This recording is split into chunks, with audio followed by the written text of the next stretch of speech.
All right, so we're back on this outdoor shower project. We built this when we built this big raised garden deck situation.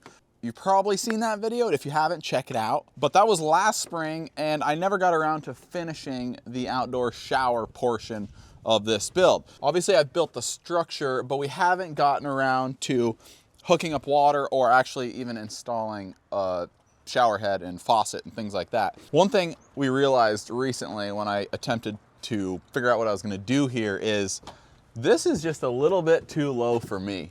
And so I wanna use this. I've gotta jack up the roof on this thing. First step, I think we're going to essentially install a 2x10 right here and bring this little pergola section up about, well, 10 inches. And then we'll install our shower head and plumb it all in. So this should be a fun one. And this pretty much finishes off this deck build. So I'm glad we're getting to this now.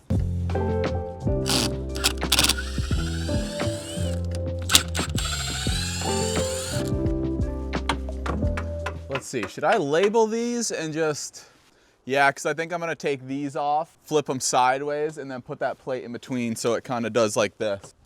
Just so I can put them back in the same order.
So we deleted these guys off the top of the shower frame, and we're actually gonna replace them with, again, this, I've got some 2x10 material with some 2x4 material, and we're essentially gonna sandwich this 2x10 with some 2x4 laid flat and then shingle this. So let me just build one real quick so I can show you.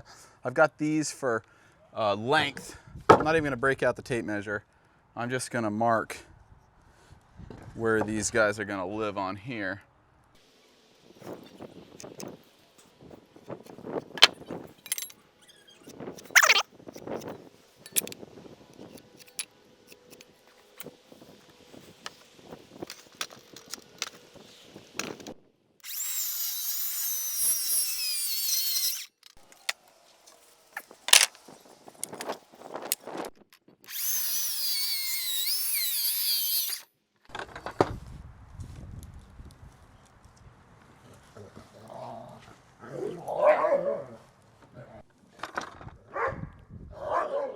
Hey, shh.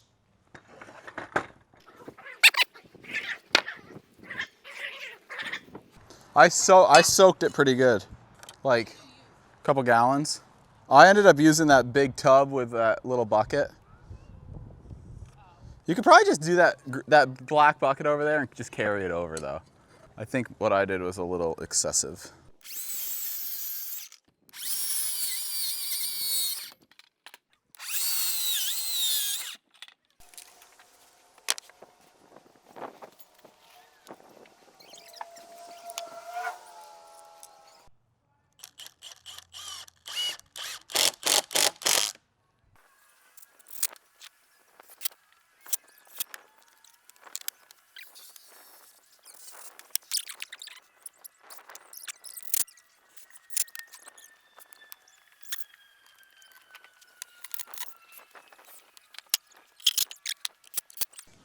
Okay, so then we'll shingle this section, and then that'll get attached to the frame itself. Pergola slats will go on top of that. That'll be nice. Yeah. What do you think about this? I love it. You want it to be cover up those shingles, basically? Oh, small guy. Yeah, I just need...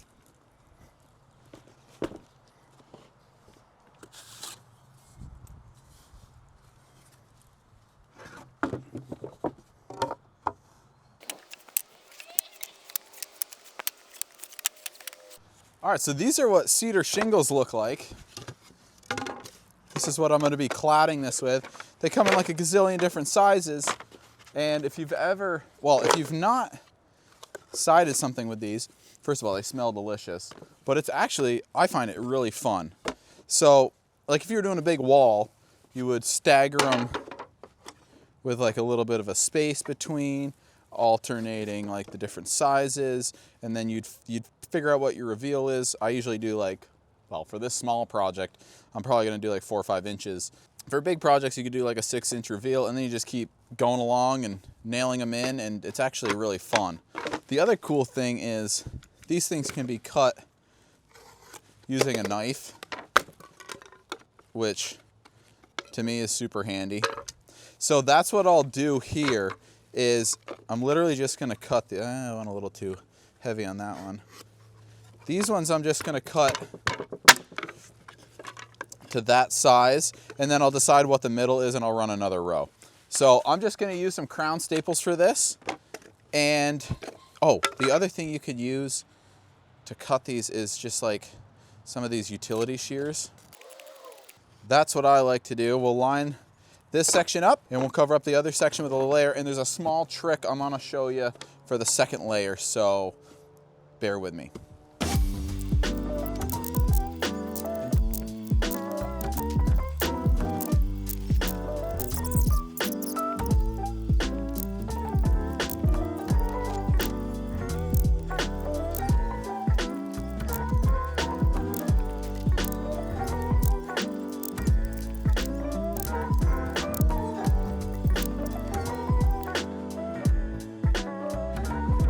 All right, so that's what we're going for.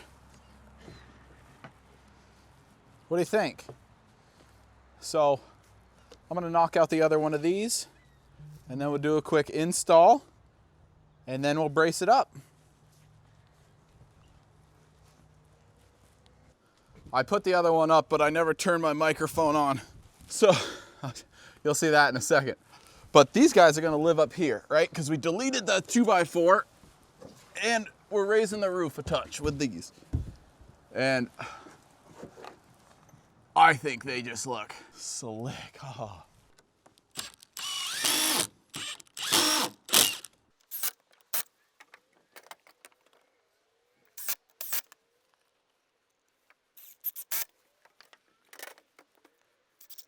All right, now we need to put the pergola stringers back on, and I've got to go reference the spacing because I forgot what that is. The other thing is, instead of toenailing them in, now he goes straight up through here, which I'm pretty happy about.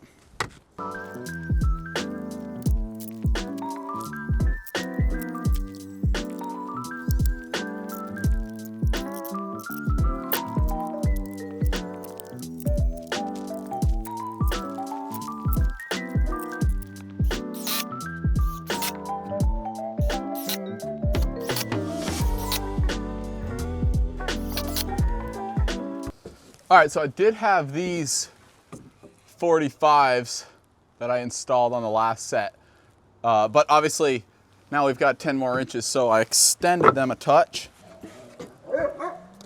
and those should work nice.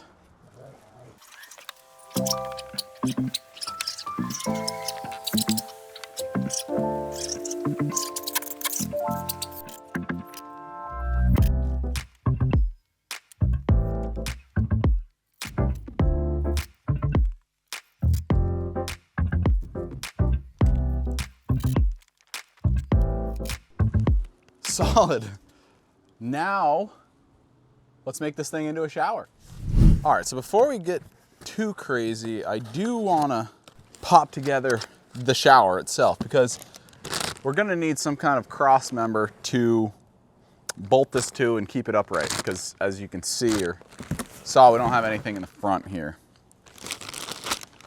This is an outdoor specific shower head. I guess there's a difference. I'm not entirely sure what it is. It's, I guess, weatherproof. So I'd originally thought I was gonna do this with just a regular old shower, but I was convinced otherwise. This came with really bad directions.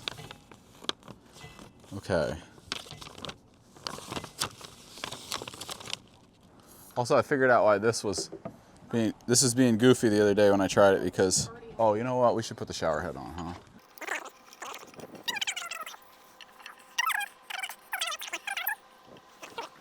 So this thing is what holds it on. Okay.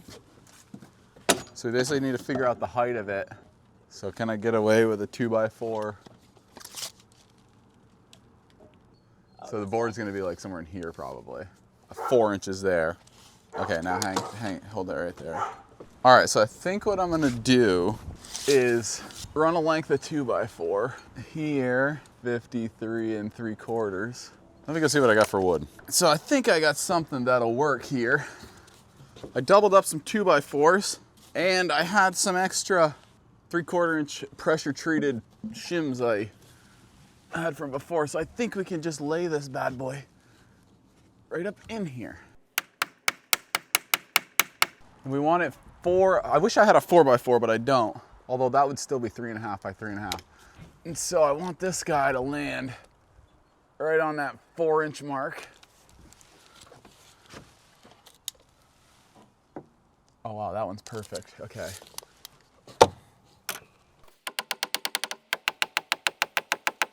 Beautiful. So we'll attach that. And then we should be able, oh, you know what? I need to find center. So half of 53 is 26.5. Half of 3/4 is 3/8. So 26 and 7/8 should be the center, right? Because we want our shower head to be centered up right there. And by the way, the other way you can do this is just to make sure, measure from this side, 26 7/8. So yeah, that's the center.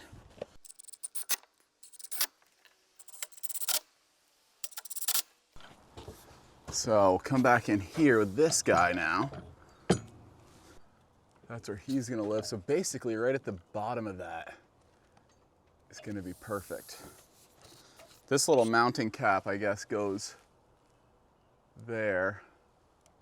And then that holds the shower, and then we'll just have to figure out what we're gonna do as far as plumbing it into the raised bed. We'll cover that in a second. All right, well, I need a screw for that guy.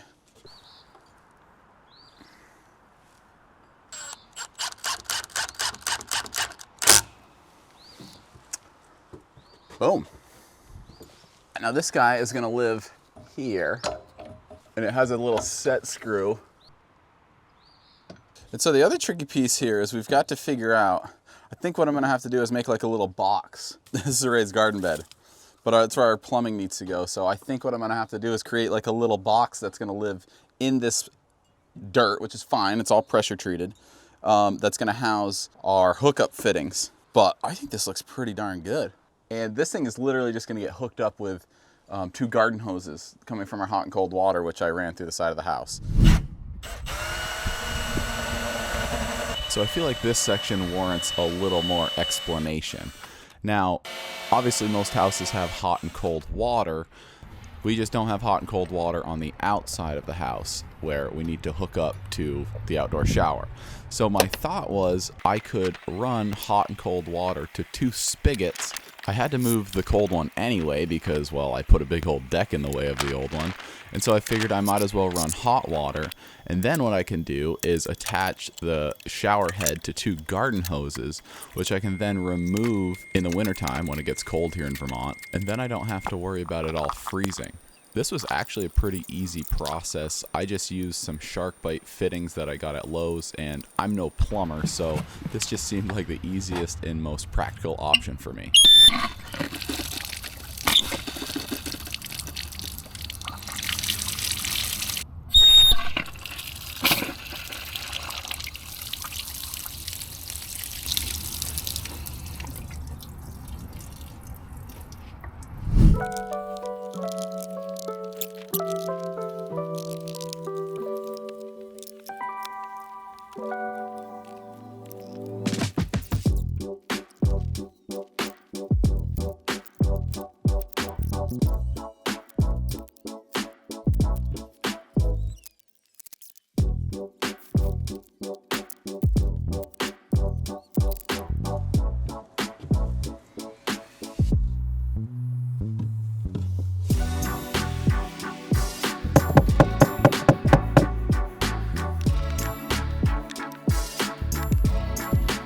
There, so now we've got our little box installed here.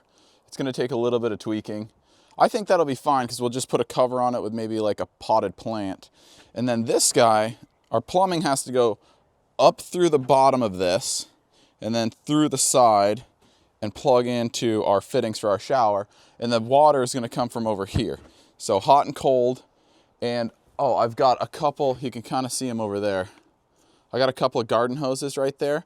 That's what we're actually gonna use to plumb this thing in. That way in the wintertime we can remove them, and I just think it'll be easy to run it from these fittings down through the bottom of the box, under the deck, and bam, plug into those fixtures right there. So that's the plan. I've got a hole saw here, or I've got a hole cutting drill bit right here that we're gonna plunge through the side of the raised bed. And then I'll probably use this same size and plunge down through the bottom of the raised garden bed. And we should be able to run our hose through there. So let's grab a drill and drill a couple holes.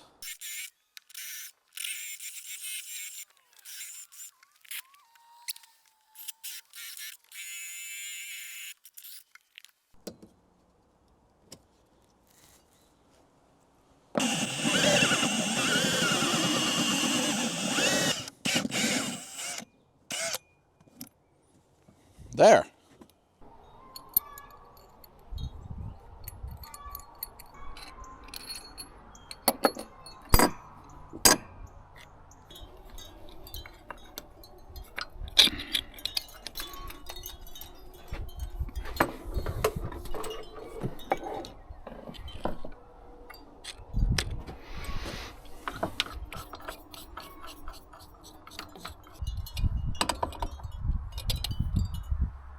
The next fun part, we've got to feed these hoses down through.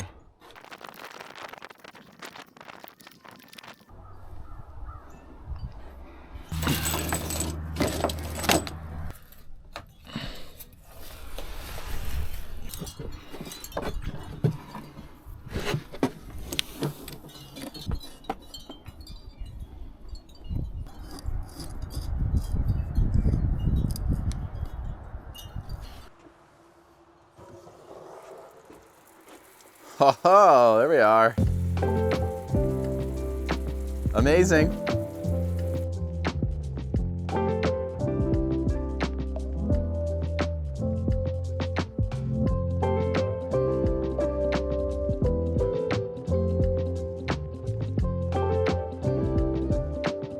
All right, well, there you have it. We've actually been using this for a couple weeks now, and this thing is awesome. I don't think I could ever live somewhere without one now. It's summer here in Vermont. It's a little chilly this morning, but the weather's been awesome and we've just been literally showering outside. Our kid loves it. My wife loves it. It's this is the best build. This is really, really slick. I'm really happy with this. I will link this down in the description, but I'm really happy with this outdoor shower head. For the past couple weeks I've been using it, and look, because it's sort of mud season-ish here, it's even got like a, this is kind of like a body spray. This works really good for dogs. Okay, we've got a couple of dogs that like to get muddy. This works awesome for them. I still have to make a top for my little box here with my plumbing in it, but overall, what a great build. I'm really happy with it. Allie built a little planter over here on the side. It has some vine plants that will hopefully grow up along this black grate and, well, make this a little less revealing. We don't really have neighbors, so it's not a huge deal, but if you're gonna do something like this in a more populated area, you might think about having a curtain or a door or something. But for us, it was nice and wide open. We get to look out at our lawn and our backyard, see the animals, the birds, and our silly dogs. So I hope you guys enjoyed this one. Let me know what you thought, and we'll have lots more outdoor projects this summer coming right along. So thanks for joining. We'll see you next time.